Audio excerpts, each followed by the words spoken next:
മഹാന്മാരായ അമ്പിയാക്കളുടേതോ ഹബീബായ റസൂലുള്ളാഹി സ്വല്ലല്ലാഹു അലൈഹി വസല്ലമ തങ്ങളുടേതോ അതുപോലെ ലോകത്ത് കഴിഞ്ഞുപോയ മഹാരഥന്മാരായ ഔലിയാക്കളോടേതോ അതുപോലെ ഈ അടുത്ത് പുത്തമ്പള്ളി മമ്പുറത്ത് ഇങ്ങനെയുള്ള ദർഗകളിലൊക്കെ അന്ത്യവിശ്രമം കൊള്ളുന്ന മഹാരഥന്മാരുടെ മക്ബറകൾക്ക് അവരുടെ ആ മറവ് ചെയ്യപ്പെട്ട ആ സ്ഥലങ്ങൾക്ക് യാതൊരു പുണ്യവുമില്ല, യാതൊരു മഹത്വവുമില്ല എന്നാണോ ഫൈസൽ മൗലവി നിങ്ങൾ പറയുന്നത്? എങ്കിൽ ഇബ്നു തൈമിയ്യ മഹാനവറുകൾ എന്ന് നിങ്ങൾ പറഞ്ഞ് പരിചയപ്പെടുത്തുന്ന അദ്ദേഹത്തിന്റെ ഇഖ്തിലാഉസ് സിറാത്തുൽ മുസ്തഖീം എന്ന ഗ്രന്ഥത്തിൽ എല്ലാ സഹോദരന്മാരും ഓഡിയൻസ് മുഴുവൻ ശ്രദ്ധിക്കണം ഈ ഒരു പരാമർശം. ഇബ്നു തൈമിയ്യയെ മുജാഹിദുകൾ പരിചയപ്പെടുത്തുന്നത് വലിയ പണ്ഡിതനായിട്ടാണ്, നേതൃത്വമായിട്ടാണ്. അദ്ദേഹം തന്റെ കിതാബിന്റെ ഇഖ്തിലാഉസ് സിറാത്തുൽ മുസ്തഖീം എന്ന കിതാബിന്റെ 374-ാമത്തെ പേജിൽ വളരെ അടിവര ഇട്ടുകൊണ്ട് ചില പരാമർശങ്ങൾ നടത്തുന്നുണ്ട്. മഹാരഥന്മാരായ ഔലിയാക്കളുടെ മക്ബറകൾക്കരികിൽ അനുഭവപ്പെടുന്ന വളരെ അമാനുഷികമായ ചില കാര്യങ്ങൾ, അതുപോലെ തന്നെ സാധാരണയ്ക്ക് വിപരീതമായ വലിയ ബഹുമതികൾ, കറാമത്തുകൾ, അവരുടെ ഖബറുകൾക്ക് അരികിൽ നിന്ന് പ്രത്യക്ഷപ്പെടുന്ന വലിയ സംഭവങ്ങൾ, അതെന്താ മിസ്ല നുസൂൽ, വലിയ പ്രകാശദ്വാരകൾ അവിടെ വർഷിച്ച് ഇറങ്ങും. അതുപോലെ മലായിക്കത്ത് ഇന്തഹ, ആ മക്ബറകൾക്കരികിൽ മലായിക്കത്തുകൾ അവതരിച്ചു വരും. ഇത് ഇബ്നു തൈമിയ്യയാണ് പറയുന്നത്. ഇത് വളരെ വാസ്തവമാണ്, സത്യസന്ധമാണ്. ലൈസ മിമ്മാ നഹ്നു ഫീഹി വമാ ഫീ ഖുബൂരിൽ അംബിയായി വസ്സാലിഹീന, മക്ബറകളിലുള്ള മിൻ കറാമത്തില്ലാഹി വറഹ്മത്തിഹി, അല്ലാഹു നൽകിയ ആദരവും അല്ലാഹു നൽകിയതായ ബഹുമാനവും വമാ ലഹാ ഇൻദല്ലാഹി മിനൽ ഹുർമ, ആ മക്ബറകളിൽ അല്ലാഹു നൽകിയ ബഹുമതിയും ആദരവും ഒക്കെ ഫൗഖമാ യതവഹ്ഹമുഹു അക്സറുൽ ഖൽഖി, നമ്മുടെയൊക്കെ ഈ ശൂന്യമായ ബുദ്ധി കൊണ്ട് മനസ്സിലാക്കാൻ കഴിയുന്നതിലും അപ്പുറമാണ് എന്ന് ഇബ്നു തൈമിയ്യയാണ് പറഞ്ഞത്. മക്ബറകൾക്ക് യാതൊരു പുണ്യവുമില്ലത്രേ. മക്ബറകളിൽ ചെന്ന് ദുആ ചെയ്താൽ, അവരെ അടയാളന്മാരാക്കി ദുആ ചെയ്താൽ, ഇസ്തിഗാസ ചെയ്താൽ അതിനൊരു പുണ്യവുമില്ല. അവിടെയൊക്കെ എത്ര ബഹുമാനമുണ്ട്, എല്ലാവരും പോകണം. അതാ ഇബ്നു തൈമിയ്യ പറയുന്നത്. എല്ലാവരും അവിടെ ചെന്ന് ബറക്കത്ത് അതൊന്ന് വായിക്കും, എല്ലാവരും പോണം, വായിക്കും. അത് നിങ്ങളെ വാങ്ങ, അവിടെയാണ് പ്രശ്നം. നിങ്ങൾക്ക് ഇഖ്തിദാഇല്ലല്ലോ, എന്റെ ഇഖ്തിദാഉണ്ട്. നിങ്ങളെ കയ്യിൽ ഇഖ്തിദാഇല്ല. നിങ്ങളെ മോലമാരെ ബുക്ക് അതല്ലേ മുസ്ലിയാരെ പൊതിഞ്ഞു കൊടുക്കുന്നത്. അവിടെ ഇരിക്കേ, അതെ മുമ്പിലാളെ ഇരിക്കാൻ പറയും. അദ്ദേഹം കേൾക്കട്ടെ. ഇരിക്കേ, നമുക്ക് അൽഹംദുലില്ലാ അതൊക്കെ വേണ്ടത്. അൽഹംദുലില്ലാ നമ്മൾ നിങ്ങൾ പോരുമ്പോൾ വരെ ഖൈറിന് വേണ്ടി പ്രാർത്ഥിച്ചു പോകുന്ന അൽഹംദുലില്ലാ കിട്ടി. ഇരിക്കേ, എല്ലാം ശ്രദ്ധിക്കുക, എല്ലാവരും ശ്രദ്ധിച്ചോളി. ഇൻഷാ അല്ലാഹ് വിഷയം പഠിക്കാൻ നല്ല അവസരം. അപ്പൊ ഏതായിരുന്നാലും ആ കാരണം ഇരിക്കേ, ആ കാരണം വരെ ഇരുന്നോളി.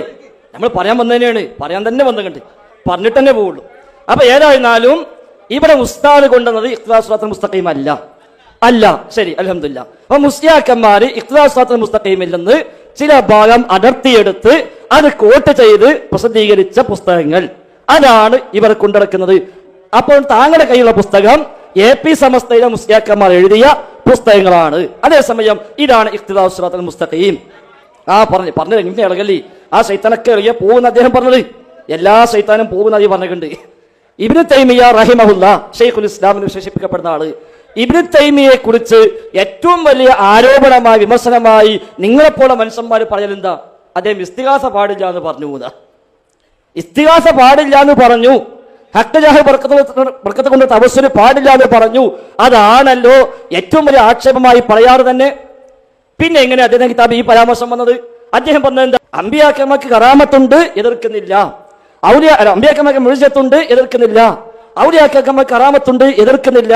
അവരെ ഖബറിന് മഹത്വമുണ്ട്, എതിർക്കുന്നില്ല. അതൊന്നും സംശയമില്ല. അതുകൊണ്ടാണ് നിങ്ങൾ ചോദ്യം തുടങ്ങിയപ്പോ ആദരവ് ഉടക്കിട്ടോ എന്താ?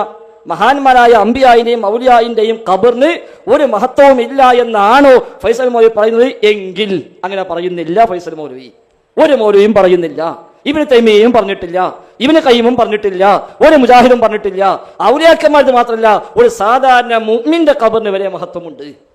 സാധാരണ മുഅ്മിന്റെ ഖബറിന് വരെ ചവിട്ടാൻ പാടില്ല, ഖബറിന്മേൽ ചെരുപ്പിട്ടവർ ചവിട്ടാൻ പാടില്ല, ഖബറിന്മേൽ ഇരിക്കാൻ പാടില്ല. ഇതൊക്കെ ഹദീസ് പറഞ്ഞ മലമൂത്ര വിസർജനം നടത്താൻ പാടില്ല. എന്തുകൊണ്ട്? മുഅ്മിന്റെ ഖബറിന് വരെ ഒരു ഹുർമത്തുണ്ട്, അതിന് മഹത്വമുണ്ട്. അതാരും എതിർത്തിട്ടില്ല. നബിയുടെ ഖബർ ഭൂമുഖത്തെ ഖബറിന്റെ കൂട്ടത്തിൽ ഏറ്റവും അഫ്ളലായ ഖബറാണ്, ശ്രേഷ്ഠമായ ഖബറാണ്. വഖദ് നഹാ അൻ ഇത്തിഖാദിഹി ഈദാ, അതിനെയും ഈദാക്കാൻ പാടില്ല എന്ന് നബി തങ്ങൾ പറഞ്ഞിരിക്കുന്നു. ഹദീസ് ഏതാ? ഇജ്അലൂ ഫീ ബുയൂതികും വലാ തത്തഖിദുഹാ ഖുബൂറ എന്ന് പറഞ്ഞ ഹദീസും അതേപോലെ വലാ തജ്അലൂ ഖബ്രി ഈദാ, എന്റെ ഖബർ ആകാശകേന്ദ്രമാക്കാൻ പാടില്ല എന്നും പറഞ്ഞിരിക്കുന്നു. പിന്നെ സ്വഹാബത്തിന്റെ ഇത് പറഞ്ഞു, താബീങ്ങൾ ഇത് പറഞ്ഞു. അതൊക്കെ സവിശേഷത ഉണ്ടെങ്കിലും ഈ വക പണിക്ക് അവിടെ പഠിപ്പിച്ചിട്ടില്ല.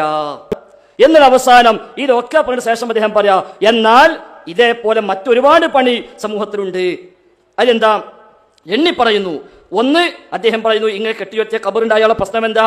ഒന്ന്, അത് മറ്റുള്ള ആളുകളെ മറവ് ചെയ്യാൻ കിട്ടാത്ത വിധം അത് റിസർവ് ചെയ്ത് തടയപ്പെട്ടു പോകും, അത് പാടില്ല. രണ്ട്, മുസ്ലിം ഫീ സ്വഹീഹി അൻ ജാബിർ അൻ റസൂലുള്ളാഹി സ്വല്ലല്ലാഹു അലൈഹി വസല്ലം നഹാ അൻ യുബ്നാ അൽ ഖുബൂരി, ഖബർ എടുപ്പുണ്ടാക്കൽ പാടില്ല എന്ന് ഇമാം മുസ്ലിം ഉദ്ധരിക്കുന്ന ഹദീസിൽ വന്നിരിക്കുന്നു.